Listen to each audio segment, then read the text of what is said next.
Hi friends, నా పేరు గోగిశెట్టి సుబ్బారావు, మీ psychologist. ఇవాళ మీకు ఇప్పుడు దాకా మనం తల్లిదండ్రులలో రావాల్సిన మార్పులు ఏంటి, స్కూల్స్లో రావాల్సిన మార్పులు ఏంటి, మన సమాజంలో కమ్యూనిటీలో కానీ సొసైటీలో రావాల్సిన మార్పులు ఏంటి, చేంజెస్ ఏంటో మనం చెప్పుకున్నాం. అయితే వీటిల్లో ఇప్పుడు మార్పులు ఎందుకు రావాలి, మనం ఎందుకు చేంజ్ అవ్వాలి, ఎందుకు ఇలా మారాలి అనేది ప్రతి ఒక్కరికి వచ్చే క్వశ్చన్. ఇంతకుముందు రోజులు అంతా బాగానే బతికాం కదా, మంచిగా పెరిగాం కదా, మంచి బిహేవియర్తో ఉన్నాం కదా, చాలా కాలం నుంచి అందరం అలాగే ఉన్నాం కదా, ఇప్పుడు ఎందుకు బిహేవియర్ గురించి కొత్తగా నేర్చుకోవాలి, పేరెంటింగ్ గురించి ఎందుకు నేర్చుకోవాలి, స్కూల్స్లో ఎలా ఉండాలి ఎందుకు తెలుసుకోవాలి, సొసైటీలో ఎలా బిహేవ్ చేయాలి అలా ఎందుకు తెలుసుకోవాలి, ఇలాంటివన్నీ మనకు ఇప్పుడు కోర్సుల రూపంలో కానీ ఈ కౌన్సిలింగ్ రూపంలో కానీ సైకాలజిస్ట్ ద్వారా ఎందుకు తెలుసుకోవాలి అంటే, ఇంతకుముందు రోజుల్లో మనం విలేజ్లో ఉండేవాళ్ళం. విలేజ్ మొత్తం మనకు ఒక బంధురికం ఉండేది, రిలేషన్షిప్ ఉండేది. మనం ఎక్కడ బయటికి వెళ్ళినా ఎవరు వెళ్ళినా కానీ బాబాయో, నాయనమ్మో, తాతయ్యో, అత్తయ్యో, మామయ్యో, మనకి కజిన్స్ ఎవరో ఒకరు బయట కనపడుతూ అందరితో మాట్లాడుతూ నవ్వుకుంటూ సరదాగా వెళ్తూ ఉండేవాళ్ళం. ఏదన్నా మనకి నెగిటివ్ థాట్ వచ్చినా మనం ఏదైనా ఇమీడియట్గా చేయాలంటే ఎవరన్నా చూస్తారేమో, ఊర్లో అంతా మనకు తెలిసిన వాళ్ళే కదా, చూసి మళ్ళీ మన ఇంట్లో చెప్తారేమో, ఇట్లా కొంచెం భయంతో శ్రద్ధలతో మనం ఎప్పుడు బిహేవ్ చేస్తూ ఉండేవాళ్ళం అన్నమాట అప్పుడు రోజుల్లో.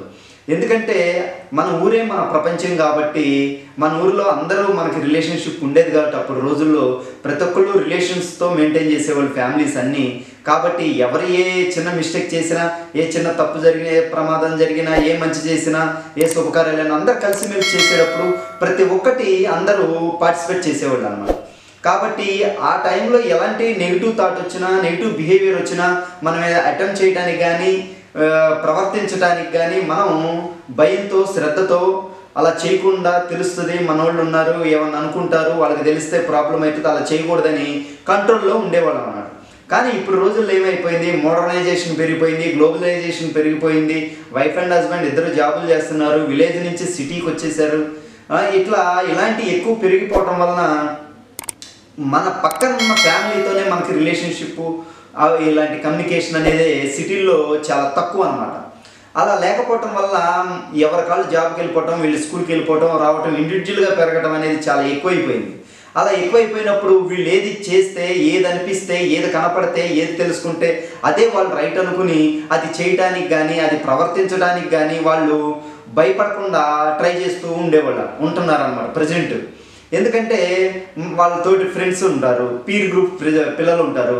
వాళ్ళు ఏదైనా చేశారనుకోండి, వాళ్ళు ఏదైనా దొంగతనం చేసినా, ఏదైనా లాక్కున్నా కానీ, ఎవరైనా మిస్బిహేవ్ చేసినా, ఇలాంటివి చేసినప్పుడు వాడికి ఇమీడియట్ పనిష్మెంట్ కానీ ఇమీడియట్గా ఎవరికి తెలియకపోవటం వలన వాడు అలాగే సర్వైవ్ అవుతున్నప్పుడు ఇలా చేయటం కరెక్టే అని వాడు కూడా నేను కూడా ఇలా చేయాలి, ఎవరు ఏం పట్టించుకోవట్లేదు కదా, ఎవరికి తెలియదు కదా అని వీడికి కూడా అది నిజమే అనుకుని, అది కరెక్టే అనుకుని, మనల్ని ఎవరు చూడరు పట్టించుకోరు అనుకుని వాడు కూడా అలా బిహేవ్ చేసే అవకాశం ఎక్కువగా ఉంటుంది. కాబట్టి ఇప్పుడున్న రోజుల్లో ఏంటంటే ఇండివిజువాలిటీ పెరిగిపోవటం వలన, అందరూ బిజీ అయిపోవటం వలన, పక్కన వాళ్ళు తోటి వాళ్ళతో కమ్యూనికేషన్ లేకపోవటం వలన ఇలాంటి బిహేవియర్ కానీ, యాంగ్జైటీ కానీ, డిప్రెషన్ కానీ, టెన్షన్లు కానీ, రకరకాల డిఫరెంట్ ఫామ్లు బిహేవియర్, ప్రవర్తనలో మార్పులు కానీ తీవ్రంగా ఎక్కువైపోతున్నాయి అన్నమాట. ఆ ప్రవర్తన అనేది, ఆ బిహేవియర్లు అనేది ఎలా అయిపోతున్నాయి అంటే రాను అవి వాళ్ళు ఏం చేసినా కానీ మనల్ని ఎవరు పట్టించుకోరు, మనల్ని ఎవరు ఏం చేయలేరు, మనల్ని తప్పించుకోవచ్చు అనే భ్రమలో బతుకుతూ ఉంటారన్నమాట. అలాంటి టైంలో వాళ్ళు కొన్నిసార్లు అటెంప్ట్ చేసిన తర్వాత మనం ఎంత కరెక్షన్ చేసినా వాళ్ళు అవ్వకుండా మన మీదే రివర్స్ అవుతూ, మనతోనే సీరియస్గా డిస్కషన్ చేస్తూ, నేను ఇంతే, ఇలాగే చేస్తాను, నాకు నచ్చింది అని మనతో కూడా మొండిగా తయారయ్యే అవకాశం ఎక్కువగా ఉంటుంది అన్నమాట పిల్లలు.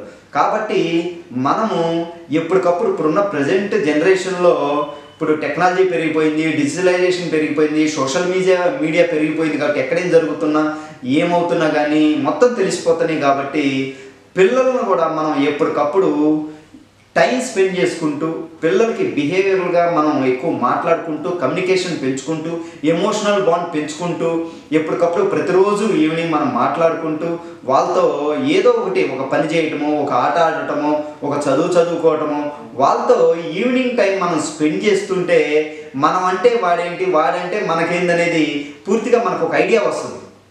అట్లా ఐడియా వచ్చినప్పుడు వాళ్ళని ఎప్పటికప్పుడు సెట్ చేసుకుంటూ మార్చుకుంటూ మనం చెప్పుకుంటూ మనం మారుతూ ఉంటూ పిల్లలు మార్చుకుంటూ ఇలా చేస్తూ ఉండటం వలన ఎంతో కొంత పిల్లల్లో మనం అనుకునే వేలో వాళ్ళు మార్చుకునే అవకాశం ఉంటుందన్నమాట.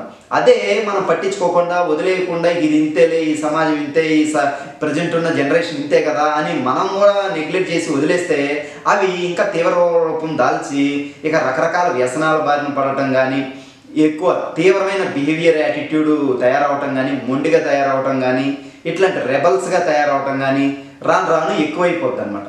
కాబట్టి మనము తల్లిదండ్రుల్లో మార్పులు ఏమేమి రావాలి, స్కూల్స్లో మార్పులు ఎలాంటివి రావాలి, మన సొసైటీలో ఎలాంటి మార్పులు రావాలి, ఎప్పటికప్పుడు అవకాశం వచ్చినప్పుడల్లా ఎలా ఉండాలి, పిల్లల బిహేవియర్ ఎలా ఉండాలి, పిల్లలతో పేరెంట్స్ ఎలా ఉండాలి, పేరెంట్స్తో పిల్లలు ఎలా ఉండాలి, పెద్దవాళ్ళు ఎల్డర్స్తో పిల్లలు ఎలా ఉండాలి, పిల్లలు ఎల్డర్స్తో ఎలా రెస్పెక్ట్గా ఉండాలి, ఇలాంటివన్నీ వాళ్ళకి ఎప్పటికప్పుడు మనం చెప్పుకుంటూ కమ్యూనికేట్ చేస్తూ ఉంటే వాళ్ళలో ఎంతో కొంత మార్పు వచ్చే అవకాశం ఉంటుంది.